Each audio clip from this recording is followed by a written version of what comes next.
Bismillahirrahmanirrahim. Assalamualaikum warahmatullahi wabarakatuh.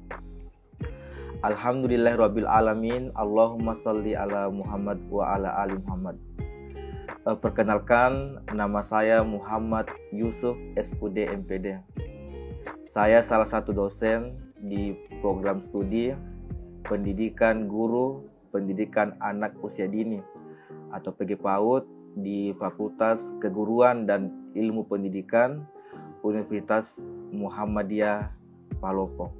Sebagai seorang dosen, saya berkewajiban melaksanakan catur dharma pendidikan di perguruan Muhammadiyah yang meliputi pendidikan dan pengajaran, penelitian, pengabdian kepada masyarakat, dan pengamalan nilai-nilai Al-Islam dan kemuhammadiyahan. Pada kesempatan ini, saya akan menjelaskan salah satu catur dharma pendidikan yang saya laksanakan, yaitu pengajaran. Di mana pada semester ini saya diberikan tugas untuk mengampu mata kuliah Al-Islam dan kemuhammadiyahan atau AIK 2 dengan kode WI 0002. Mata kuliah ini merupakan mata kuliah wajib institusi dengan bobot 2 SKS, di mana dengan mempelajari mata kuliah ini, mahasiswa diharapkan mempunyai pengetahuan dan kemampuan dasar dan mampu mempraktekkan nilai-nilai ibadah dan muamalah dalam kehidupan sehari-hari. Mata kuliah ini juga disampaikan dalam bentuk kuliah dengan menggunakan strategi active learning dengan unsur penilaian, kehadiran, tugas, keaktifan, ujian tengah semester, dan ujian akhir semester. Berikutnya adalah capaian pembelajaran lulusan yang dibebankan pada mata kuliah ini ada 4. Yang pertama adalah yaitu bertakwa kepada Allah Subhanahu wa Ta'ala dan mampu menunjukkan sikap religius dalam kehidupan sehari-hari. Yang kedua adalah berperan sebagai warga negara yang bangga dan cinta tanah air, memiliki nasionalisme dan mengamalkan sikap moderasi beragama dalam kehidupan sehari-hari. Yang ketiga adalah mampu bekerja sama dan memiliki kepekaan sosial dan kepedulian terhadap masyarakat dan lingkungan. Dan yang keempat yaitu mengamalkan ibadah dan muamalah sesuai dengan himpunan putusan Tarjih Muhammadiyah. Adapun capaian pembelajaran mata kuliah atau CPMK dari mata kuliah Al-Islam dan kemuhammadiyahan 2 ini yaitu sebagai berikut. Yang pertama, mahasiswa mampu memahami dan melaksanakan tohara dengan baik dan benar. Yang kedua, mahasiswa mampu memahami dan mempraktikkan tata cara sholat. Yang ketiga, mahasiswa mampu dan memahami tata cara melaksanakan puasa wajib dan puasa sunnah. Yang keempat, mahasiswa mampu melaksanakan dan mempraktikkan tata cara berzakat. Berikutnya yang kelima, mahasiswa memahami dan mempraktikkan manasik haji dan umroh. Yang keenam, mahasiswa dapat membedakan pernikahan yang diperbolehkan dan yang tidak diperbolehkan dalam agama Islam. Yang ketujuh yaitu mahasiswa mempraktikkan pembagian harta waris sesuai dengan syariah Islam. Yang kedelapan yaitu mahasiswa mampu membedakan ekonomi konvensional dan ekonomi syariah. Selanjutnya, perkuliahan ini dilaksanakan dalam jumlah 16 kali pertemuan, di mana 14 kali adalah perkuliahan yang dilakukan secara luring atau secara tatap muka langsung. Kemudian dilaksanakan ujian tengah semester atau UTS dan ujian akhir semester atau UAS. Pokok pembahasan dalam mata kuliah Al-Islam dan kemuhammadiyahan atau AIK 2 ini yaitu sebagai berikut. Yang pertama adalah membahas tentang tahara. Yang kedua adalah praktik tahara. Yang ketiga, falsafah ibadah, falsafah sholat. Yang keempat, praktek sholat. Yang kelima, puasa. Yang keenam, ibadah zakat. Yang ketujuh, praktek zakat. Yang kedelapan, haji dan umroh. Yang kesembilan, praktek manasik haji dan umroh. Kemudian yang 10 yaitu ibadah kurban. 11, praktek ibadah kurban. 12, pernikahan. 13, mawaris. Yang terakhir 14 yaitu bisnis dan lembaga keuangan syariah. Dalam mata kuliah ini menggunakan metode pengajaran yang pertama yaitu ceramah dan presentasi. Di mana selaku dosen saya menjelaskan kepada mahasiswa hal-hal yang berkaitan dengan tema yang dibahas dalam perkuliahan tersebut. Kemudian yang kedua yaitu tanya jawab atau diskusi. Setelah menyampaikan materi secara lengkap kepada mahasiswa, maka diberikan waktu untuk melaksanakan proses diskusi di mana mahasiswa mengajukan pertanyaan-pertanyaan kepada dosen yang kemudian akan direspon balik dari pertanyaan tersebut. Kemudian ketiga adalah kuis. Jadi kuis ini diadakan di awal perkuliahan dengan harapan membangkitkan semangat mahasiswa untuk melanjutkan perkuliahan. Yang keempat yaitu pemberian tugas. Dalam hal ini ada dua. Pertama adalah tugas individu dan tugas kelompok. Indikator penilaian mata kuliah ini ada 5. Pertama yaitu kehadiran dengan persentase sebanyak 25%. Kemudian keaktifan 10%. Tugas 10%. Kemudian untuk ujian tengah semester atau UTS itu 25%, dan UAS atau ujian akhir semester sebanyak 30%. Demikian pemaparan mengenai mata kuliah yang kami ajarkan di semester ini, yaitu mata kuliah Al-Islam dan Kemuhammadiyahan atau AIK 2. Selanjutnya saya akan mempraktikkan proses pembelajaran perkuliahan di dalam kelas. Selamat menyaksikan. Demikian, billahi fisabilil haq, fastabiqul khairat. Wassalamualaikum warahmatullahi wabarakatuh. Baik, bismillahirrahmanirrahim. Assalamualaikum warahmatullahi wabarakatuh.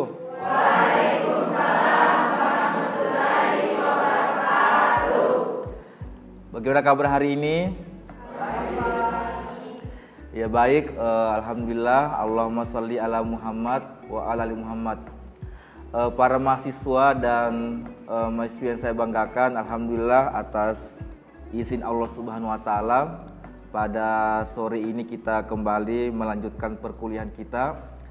Dan seperti biasa sebelum kita memulai perkuliahan, kita akan membaca doa terlebih dahulu yang akan dipimpin oleh mahasiswa atas nama Muhammad Ilham. Kepadanya disilahkan dengan hormat. Oke teman-teman sekalian, sebelum kita melakukan pelajaran, alangkah baiknya kita berdoa terlebih dahulu. Berdoa dimulai. Berdoa selesai. Ya baik, pada pertemuan hari ini alhamdulillah kita sudah mengawali dengan berdoa. Semoga perkuliahan hari ini lancar dan diberkahi oleh Allah Subhanahu wa taala. Amin ya rabbal alamin. Baik, saya akan absen terlebih dahulu untuk pertemuan hari ini.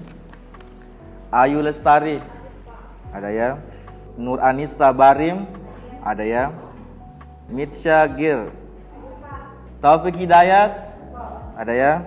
Ada ya. Muhammad Farhan ya, ada ya. Hadijah. Oke, ada ya.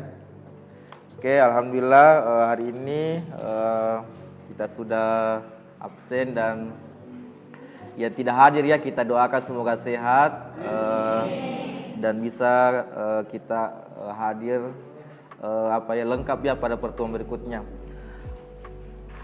Oke, baik, saya berikan kuis dulu ya. Kuis sebelum masuk ke materi hari ini. Yang bisa jawab angkat tangan ya. Oke, siap ya. Saya punya pertanyaan seperti ini. apa kepanjangan dari HPTM? Ada yang tahu? Oke, silakan dijawab. HPTM, Himpunan Tarjih Muhammadiyah. Oke, tepuk tangan dulu ya. Ya. Oke, bagus ya. Jadi hari ini kita akan membahas salah satu yang berkaitan dengan HPTM-nya, yaitu Himpunan Putusan Tarjih Muhammadiyah. Oke, silakan semua melihat ke depan ya. Jadi kita akan membahas yaitu tuntunan ibadah sesuai HPT Muhammadiyah ya. Jadi tuntunan ibadah sesuai HPT Muhammadiyah. Kenapa ini penting ada sekalian? Karena pertama ya, kita sebagai kader dan warga Muhammadiyah seharusnya memahami bagaimana ibadah ya yang terkait dengan khususnya ibadah mahda dalam kaitannya dengan putusan Tarjih Muhammadiyah. Ada yang pernah lihat Tarjih Muhammadiyah? Ada yang pernah? Belum pernah ya. Ini salah satu deh ya, saya perlihatkan buku ya ini, Kuliah Fikih Ibadah. Ini salah satu buku yang menjadi referensi kita dalam membahas materi pada sore hari ini. Coba apa ini? Ada yang tahu? Ini adalah ya logo ya atau lambang Muhammadiyah ya. Coba lihat ya ini. Ini ya logo Muhammadiyah. Nah, pada hari ini kita akan membahas 5 pokok materi. Yang pertama adalah pengertian ibadah ya. Yang kedua dalil-dalil ibadah, apakah dalil nakli maupun dalil akli. Yang ketiga yaitu prinsip-prinsip ibadah ya. Yang keempat adalah pembagian ibadah, dan yang kelima ibadah yang paling utama ya. Jadi itu 5 kita bahas pada kesempatan hari ini. Nah, coba perhatikan. Ini adalah pengertian ibadah menurut Tarjih Muhammadiyah ya. Nah, coba dibaca silakan. Majelis Tarjih Muhammadiyah mengemukakan pengertian ibadah sebagai bentuk ibadah adalah takluk atau pendekatan diri kepada Allah Subhanahu wa taala dengan menaati segala perintah-perintahnya, menjauhi larangan-larangannya, dan mengamalkan segala yang diizinkannya. Oke, tahan dulu. Oke, bagus ya. Penjelasannya tadi itu adalah pendekatan ibadah menurut Tarjih Muhammadiyah ya. Nah, bagaimana dengan pendekatan bahasa atau secara etimologi? Jadi kata ibadah diambil dari kata abada ya'budu ibadatan. Ini secara bahasa ya. Nah, itu memiliki beberapa arti ya. Pertama adalah taat, tunduk, patuh, hina, dan rendah diri. Nah, semua pengertian tadi itu mengarah semua kepada Tuhan, kepada Allah Subhanahu wa taala. Artinya apa ada sekalian? Jadi kita tunduk, patuh, taat ya, dan rendah hati di hadapan Allah Subhanahu wa taala. Nah, adapun secara istilah ya, jadi saya mengangkat satu ulama ya, yaitu Ibnu Taimiyah, mengatakan bahwa ibadah sebagai puncak ketaatan ya. Jadi itu ibadah puncak ketaatan seseorang, dan ketundukan di dalamnya ada kata cinta ya. Nah, cinta ya, apa itu cinta? Ada yang tahu? Nah, ada yang tahu apa bahasa Arabnya cinta? Ada? Pernah dengar? Kan ada bahasanya ana uhibbuka fillah ya, aku mencintaimu karena Allah. Jadi itu kata cinta diambil dari kata habba ya. Ini habba berapa huruf dalam bahasa Arab? Huruf apa itu di huruf hijaiyah? Huruf H dengan ba ya, H dengan ba. Itu H dari mana keluar? Dari dalam ya. Ba dari sini. Artinya apa itu? Cinta dari dalam diungkapkan dengan lisan. Nah, itu cinta. Jadi memang ketika kita menyukai sesuatu ya, kita akan masukkan ke hati, kemudian kita ungkapkannya bahwa kita menyukai hal itu ya. Siapa kita cintai? Siapa? Nah, Allah ya. Dalam hati kita mengatakan kita cinta Allah ya, maka kita harus buktikan. Nah, dengan cara apa? Nah, hari ini kita melaksanakan puasa ya. Jadi itu bukti kita mencintai Allah Subhanahu wa taala. Jadi di dalam Al-Qur'an ada sekalian, ini termaktub ya ayat-ayat yang memerintahkan tentang ibadah kepada Allah Subhanahu wa taala. Ini jelas sekali, lengkap ya. Lengkap sekali. Nah, kemudian hadis Rasulullah datang menjelaskan ibadah itu. Contoh deh ya, dalam Al-Quran hanya dijelaskan wa aqimus sholat, dirikanlah sholat ya, tetapi tidak dipaparkan bagaimana apa dibaca ya saat sujud ya, ketika ruku ya, i'tidal, itu tidak dijelaskan oleh Al-Quran. Maka hadis hadir untuk memberikan jawaban itu. Makanya Nabi mengatakan Sallu kama ra'aitumuni usolli. Artinya sholatlah kalian sebagaimana melihat aku sholat. Jadi hadis memang fungsinya adalah untuk menjelaskan Al-Quran. Yang kedua dalil akli ya, ini akal ya. Ya. Jadi ada sekalian, kita punya akal yang diberikan Allah Subhanahu wa taala, difungsikan untuk ya menerjemahkan ya ayat-ayat kauniyah. Apa itu ayat kauniyah? Ayat-ayat alam semesta ya. Kan ada dua ayat. Pertama ayat kauniyah itu Al-Quran. Yang kedua ayat kauniyah itu alam semesta. Bagaimana ada gunung deh ya, ada langit ya, ada laut ya, ada petir, ada hujan. Itu semua adalah ayat-ayat dari Allah Subhanahu wa taala. Nah, berikutnya adalah, nah ini penting, prinsip ibadah. Yang pertama adalah ikhlas ya. Apa itu ikhlas? Ada yang tahu? Ada? Surah Al-Ikhlas ada yang hafal? Surah Al-Ikhlas. Qul huwallahu ahad, Allahus samad, lam yalid walam yulad walam yakul lahu kufuwan ahad. Al-Ikhlas artinya murni ya. Jadi ketika beribadah itu kita murni ya. Tidak ada tendensi, tidak ada faktor X, Z dan sebagainya. Betul-betul kita lakukan itu karena Allah Subhanahu wa taala. Yang kedua, ada perintah atau ketentuan. Yang ketiga adalah ibadah tanpa perantara ya. Jangan pakai perantara, misalkan siapa ya? Misalkan Pausan ya. Misalkan hari ini tidak puasa contoh ya. Dia katakan Ilham wakili ke puasa hari ini. Tidak bisa ya. Tidak bisa. Tidak bisa diwakili puasa ya. Termasuk suami istri ya, suami istri misalkan istrinya lagi hamil ya, hamil besar, hamil dan dia tidak mampu puasa, bolehkah suaminya gantikan? Oh tidak bisa.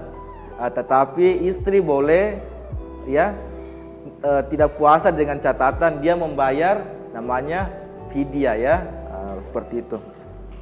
Yang keempat, seimbang antara jasmani dan rohani ya. Jadi beribadah jangan terlalu jangan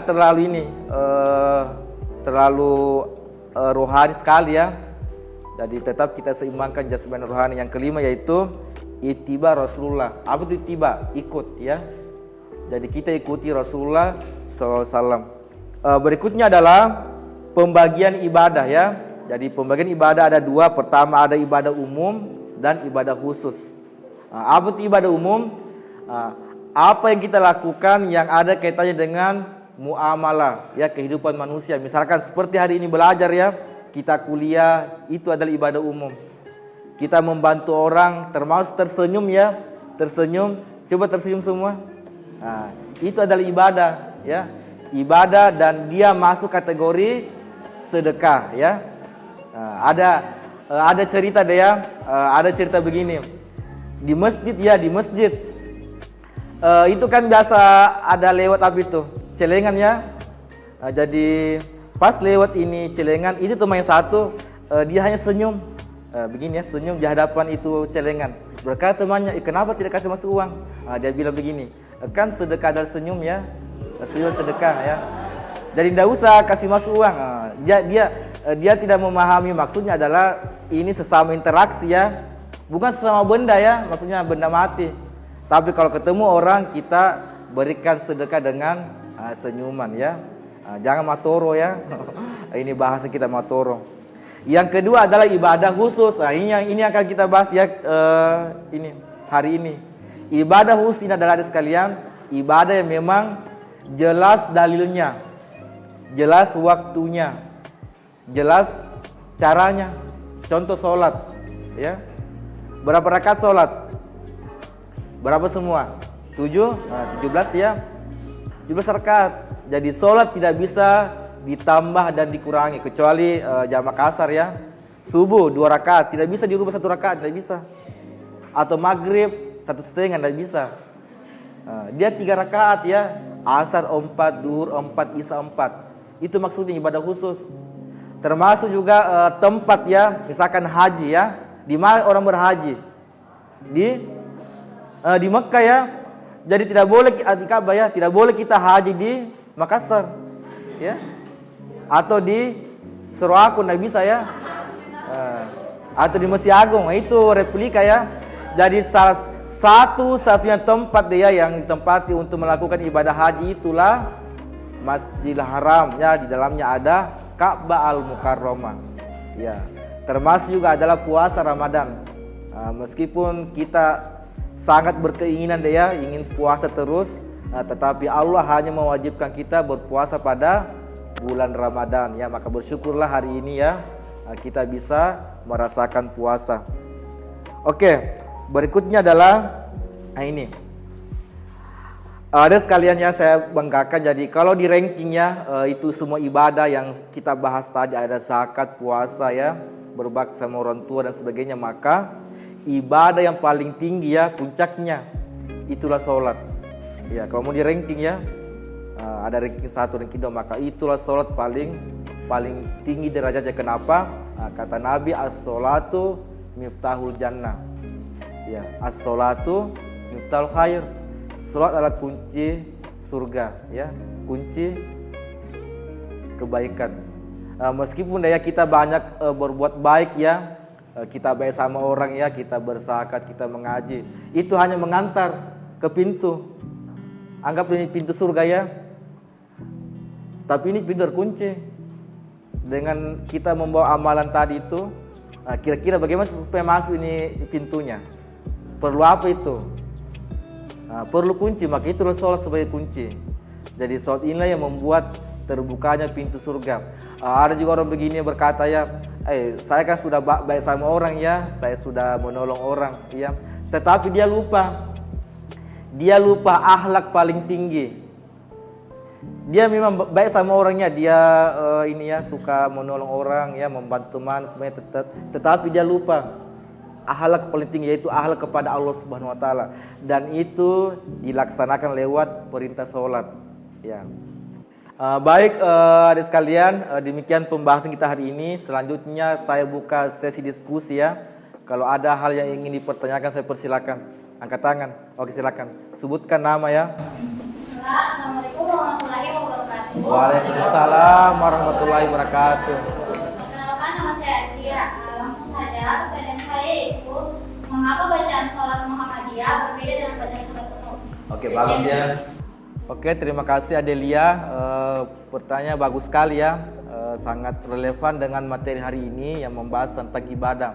Dan saya yakin ini mewakili ya dari teman-teman sekalian, kenapa kita di Muhammadiyah memiliki bacaan tersendiri. Sebenarnya kalau kita kaji dalam ilmu fikih, sebenarnya sama ya, sama bacaan. Karena begini, Nabi Muhammad SAW itu memberikan beberapa contoh ya, dalam hal ini bacaan sholat. Saya kasih contoh misalkan deh ya, doa ruku ya, doa ruku itu kan ada 2 yang sering kita dengar ya. Pertama subhana rabbil azim, atau subhanakallahumma rabbana wa bihamdika allahumma gfirli. Ya itu ya.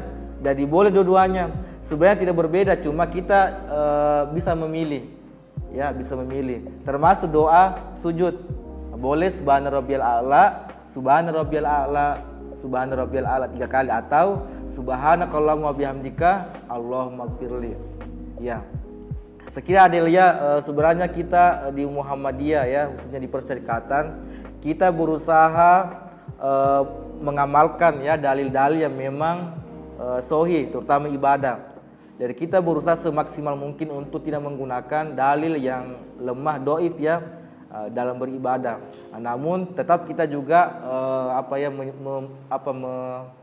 memahami perbedaan ya, karena memang kita di Indonesia bukan cuma Muhammadiyah ya, tetapi banyak ya, ada NU ya, ada Hidayatullah, ada Wahada, termasuk juga Islamnya bukan cuma Islam di negara kita, tetapi ada banyak agama ya, ada Kristen, Konghucu ya, dan sebagainya. Itu Adel ya.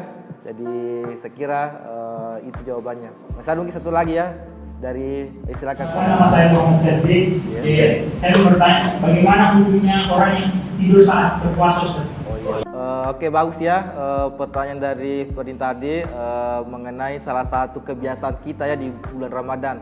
Memang ada hadis yang populer yang membahas tentang tidur ya, dia memiliki redaksi begini ya, tidurnya orang berpuasa adalah ibadah. Ada sekalian, jadi ini hadis kalau dalam segi kualitas ya, dia masuk hadis palsu ya, maudhu. Artinya jangan kita jadikan ini hadis sebagai senjata ya untuk melakukan kegiatan tidur seharian di bulan Ramadan. Karena kenapa? Justru ini bertentangan dengan spirit Nabi ya. Bagaimana kemudian kita diperintahkan untuk memperbanyak amalan di bulan Ramadan, apakah baca Al-Quran, sedekah, zakat, dan sebagainya. Nah, mungkinkah orang tidur itu membaca Al-Quran? Nah, tidak ya. Atau adakah menurut dan sekalian orang tidur dia bersedekah? Nah, tidak ya. Makanya ini bertentangan dengan petunjuk Nabi agar mengisi bulan Ramadan kita dengan hal-hal yang dicintai oleh Allah Subhanahu wa taala. Bagaimana? Ya, alhamdulillah ya. Oke, baik adik sekalian, demikian perkuliahan kita sore ini. Alhamdulillah kita sudah banyak membahas ya tentang ibadah, dan saya berharap setelah kita memahami ya makna-makna ibadah ya, dalil-dalilnya, kemudian yang paling penting adalah kita mempraktekkan ya, aplikasi ya. Jangan NATO ya. Apa itu NATO? No action, talk only ya. Jadi jangan hanya bicara tetapi tidak dipraktek ya. Nah, Islam adalah agama praktek ya. Seperti dengan Ki Haji Ahmad Dahlan, kenapa Muhammadiyah sampai hari ini bertahan? Karena Muhammadiyah dikenal sebagai gerakan praktek ya, praktik ibadah. Bukan cuma secara secara pemahaman, tetapi Ki Haji Ahmad Dahlan lebih banyak mempraktekkan agama ini. Maka kita sebagai pewaris ya, generasi di Muhammadiyah, maka mari kita berusaha semaksimal mungkin, sekuat tenaga kita untuk mengisi Ramadan kita dengan hal-hal yang baik ya, terutama dalam kaitannya ibadah kepada Allah Subhanahu wa taala. Oke, terakhir sekali nanti saya kasih tugas ya. Jadi silakan nanti ketua kelompok membagi temannya menjadi 5 kelompok ya. Kelompok, jadi kelompok 1, 2, 3, 4, 5 ya. Untuk kelompok 1 silakan dicatat ya. Kelompok 1 akan membahas tentang ya hukum sholat fardu ya. Hukum sholat fardu. Oke, dicatat ya. Kelompok 2 akan membahas hukum sholat tahajud ya. Hukum sholat tahajud. Yang ketiga ya, kelompok 3 akan membahas hukum sholat witir ya. Nah, kemudian kelompok 4 membahas hukum sholat duha ya, sholat duha atau sholat pagi. Yang kelompok yang kelima ya, kelompok kelima membahas hukum sholat tasbih ya, sholat tasbih kelompok 5 ya. Jadi insyaallah pekan depan kita akan presentasi deh ya setiap kelompok, dan akan ada penilaian ya, penilaian daripada presentasi tersebut. Nanti disiapkan slide-nya ya, slide-nya disiapkan, dan ada yang bertugas sebagai MC atau moderator, ada yang menjelaskan materi, dan ada yang sebagai notulen. Oke, baik, demikian hari ini ada sekalian, terima kasih ya sudah semangat semua. Oke, kita akhir dengan membaca hamdalah. Alhamdulillahirabbil alamin. Ya, billahi fisabilillah fasabul khairat. Wassalamualaikum warahmatullahi wabarakatuh.